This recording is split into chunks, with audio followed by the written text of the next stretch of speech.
आता म्हणताय तर घेतलं. आता इतका कसा थंड झालायस रे तू?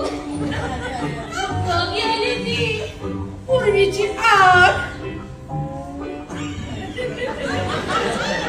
काय झालंय, अलीकडे मी थंड पाण्याने आंघोळ करतो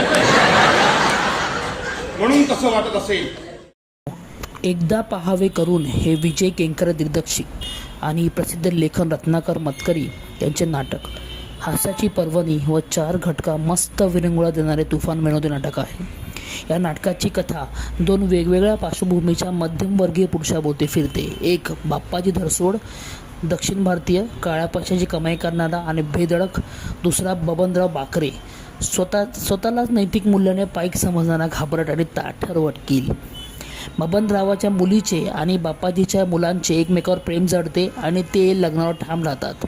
या 2 टोकांच्या विचारांच्या आणि संस्कृतीच्या लोकांच्या गाठ पडल्यावर नाटकात जो भयंकर हसीचा कल्लो उडतो ना, तो खिळून ठेवणारा आहे. हशा पिकवताना नाटक एक वेगळं वास्तव निर्माण करते आणि त्यामुळे हे नाटक आहे ना शेवटपर्यंत खिळवून ठेवते. आणि नक्की बघा, खूप खूप खूप छान आहे आणि एक बेधडक असं नाटक आहे. वैभव मांगले सरांचं जे ॲक्टिंग आहे ना, एक तो अफलातून आहे. नक्की बघा.